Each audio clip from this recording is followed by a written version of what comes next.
नमस्कार मित्रों, मैं doctor A K. Tripathi, true astrology channel में आपका स्वागत है। जब ट्रू एस्ट्रोलॉजी की बात कर रहा हूँ तो आपको बात कड़वी लगे कि सच्चाई बोलूँगा। एक ज्योतिषी के पास क्यों जाया जाए, उद्देश्य क्या है? मैंने तो ये नोट किया है कि 90% केसेस में हम ज्योतिषी के पास जाते हैं भाग्य जानने, आने वाला समय कैसा है भविष्य जानने। वर्तमान तो बहुत वर्तमान तो पैसिव हो जाता है और एक्टिव हो जाता है भविष्य काल। तो मित्रों, अगर 5000 साल पुरानी विधा है, पहले कोर्ट लैंग्वेज हुआ करती थी, राज्याभिषेक कब होंगे, कब मुंडन संस्कार होगा, कब ये संस्कार होंगे। ज्योतिषी का मुख्य उद्देश्य यह था राजा को गाइड करना।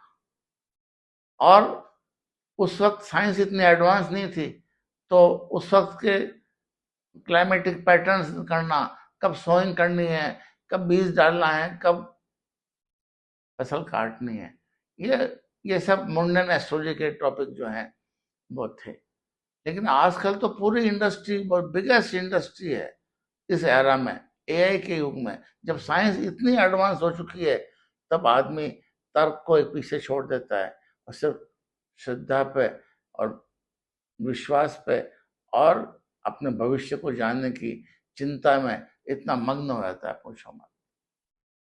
सिर्फ भविष्य जानना है और ज्योतिष के पास दूसरा कोई काम ही नहीं है।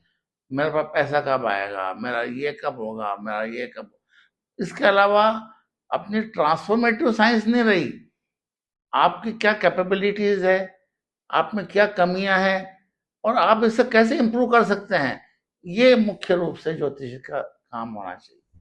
आपके इमोशनल पैटर्न्स क्या हैं, आप इमोशंस को कैसे डील करते हैं, आपका एंगर और स्ट्रेस का पैटर्न क्या है, आप कितने रेस्पॉन्सिबल हैं, आप कितने डेडिकेटेड हैं, आप कितने सेल्फ डिसिप्लिन हैं।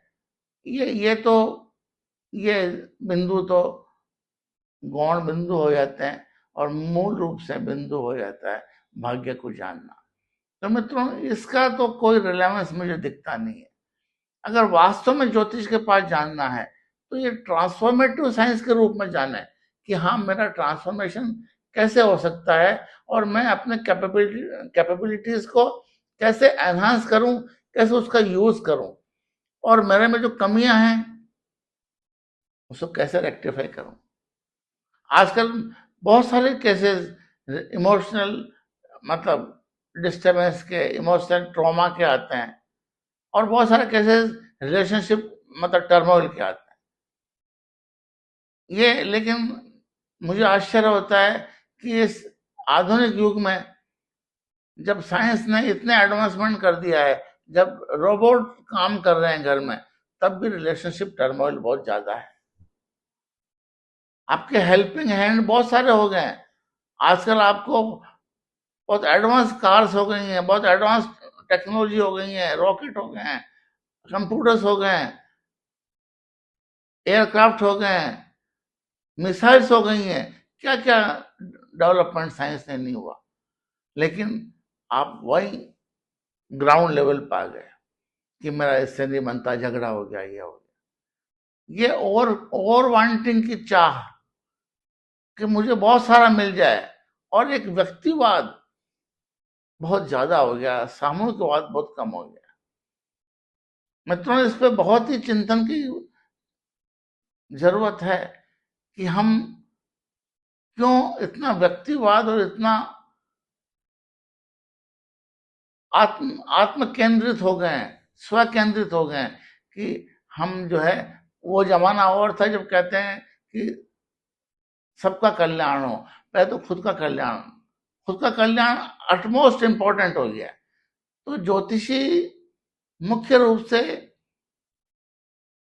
एक आपकी कैपेबिलिटीज को, आपकी कमियों को, आपका इमोशनल पैटर्न, आपका एनर्जी पैटर्न, इसको समझ के उसको गाइडेंस करे कि हाँ, आने वाला समय आपके लिए अच्छा रहेगा, आने वाला समय में आप ये कमियों को दूर करो।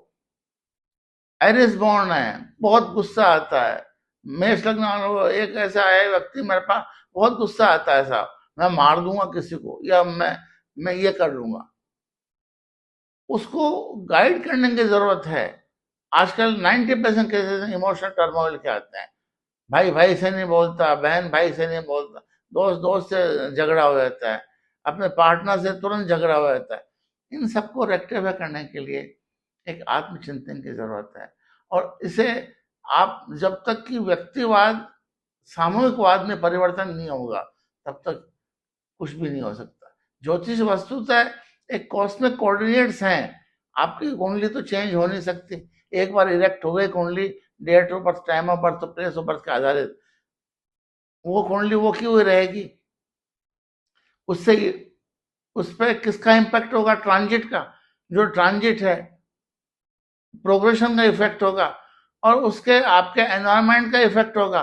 तो ये आप उसको आप अपने कैपेबिलिटीज को खुद जाने, और ज्योतिष के पास जाएं तो अपने इमोशनल पैटर्न को जानने के लिए जाएं कि अपना इमोशनल पैटर्न में अगर ज्यादा एनर्जी नहीं है, मेरे में लैक ऑफ मतलब कम्युनिकेशन मतलब कैपेबिलिटी है, मैं अच्छे से संवाद नहीं कर पा रहा हूं, तो आप बताओ कैसे संवाद करूं। और उस पर तुर्रा ये कि आप ये कर दो कि मेन एंट्रेंस पे ये टांग दो, नींबू टांग दो, एप्पल टांग दो, पता नहीं क्या क्या टांग दो, मैं आपको क्या क्या बताऊं। इस भ्रम में आदमी जीता है कि हाँ मेरे इस करने से ये हो जाएगा। अचानक धन प्राप्ति का योग कब है? और अचानक धन प्राप्ति कहाँ से होगी भाई? अचानक धन प्राप्ति कोई आसमान से कोई पैसा टपकेगा, कोई लॉटरी निकल जाएगी आपके नाम पे? कहाँ से धन प्राप्ति होगी? व्यक्ति को अपने कर्मों पे, अपने कर्मों पे विश्वास, कर्मों को, कर्म प्रधान ज्योतिष, कर्म प्रधान। अपन जानते हैं मतलब डराने के लिए बहुत सारी बातें हैं। शनि खराब हो गया, आपको साढ़े साथी। अरे साढ़े साथी कौन सी साढ़े साथी है भाई? साढ़े साथी तो आपके अंदर लगी हुई है। जब आप सेल्फ डिसिप्लिन नहीं हो, सेल्फ डिवोटेड नहीं हो, पंक्चुअल नहीं हो, झूठ बोलते हो, सत्य बोलने में बहुत जोर आता है, रेस्पॉन्सिबल नहीं हो, ये सब शनि के प्रीव्यू में चीजें हैं, शनि के डोमेन में है। वो शनि के डोमेन की चीजें आप अपने आप के व्यक्तित्व को सही कर लो, अपने आप सही हो जाएगी। एक बहुत गहरा चिंतन का, आप कभी 2 मिनट सोचना कि भाग्य कौन बता सका है। हाँ, अगर ये वास्तव में, मैं भी ज्योतिषी हूँ, ये ट्रांसफॉर्मेटिव साइंस है। आपका ट्रांसफॉर्मेशन कैसे होगा? अब प्रॉब्लम इस बात की है कि गले, वो जो कहावत है, बिल्ली के गले में घंटी कौन बांधे।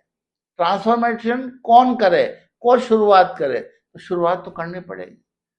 आप जो बहुत मतलब जो प्रैग्मेटिक एस्ट्रोलॉजर हुए हैं वर्ल्ड क्लास, उनके देखो आप, मतलब वो ट्रांसफॉर्मेशन, मतलब वो उन्होंने मतलब साइकोलॉजी ज्योतिष को कोलैबोरेट कर दिया। उन्होंने लगा कि भाग्य भाग्य बताने वाली विधा नहीं है, इसको साइकोलॉजी इसके साथ में ऐड करो। तो बेसिकली आपके आपके लेवल ऑफ कॉन्शियसनेस, चेतना का स्तर ही जीवन का उद्देश्य। चेतना के स्तर को मतलब बढ़ाना है, इंक्रीज करना है, तो आपको इमोशनली स्ट्रांग होना पड़ेगा। कॉन्शियसनेस, इमोशंस, आपके एनर्जी, आपका स्ट्रेस, ये सब मिलके ट्रांसफॉर्मेशन करना है, तब तो ज्योतिष का उद्देश्य है। अदरवाइज ज्योतिष का क्या उद्देश्य है? आप जाइए 90% केस में मैं देखता हूं, मेरी शादी कब होगी? अरे शादी आपके पहले, मतलब कौन बता सकता है शादी कब होगी? हाँ, ये बता सकता है कि इमोशन, वो प्लेनेट ट्रिगर कब कर रहा है, और शादी की मतलब पॉसिबिलिटी, संभावना, मतलब थ्योरी ऑफ मतलब प्रोबेबिलिटी है।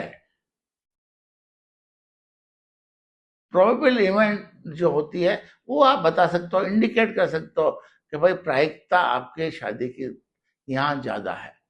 आपको डेट चाहिए कि इस डेट को होनी चाहिए। मैं डेट बताना कितना इतना आसान मुझे तो नहीं लगता भाई। इसलिए मित्रों, एक एक इस एपिसोड में लगातार बोलूंगा। मेरे एपिसोड में ज्योतिष क्यों मिले या पहला लेक्चर है, इस पर मैं हर रोज बोलूंगा।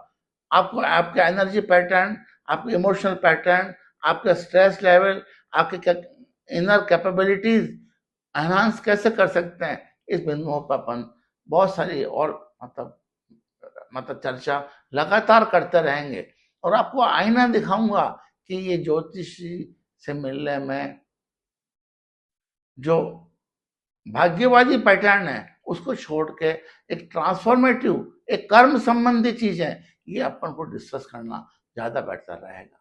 आशा है आपको ये मेरा यूट्यूब का एपिसोड समझ में आया होगा, अच्छा लगा होगा। हम इस पर लगातार अनुरोध चर्चा करेंगे। धन्यवाद।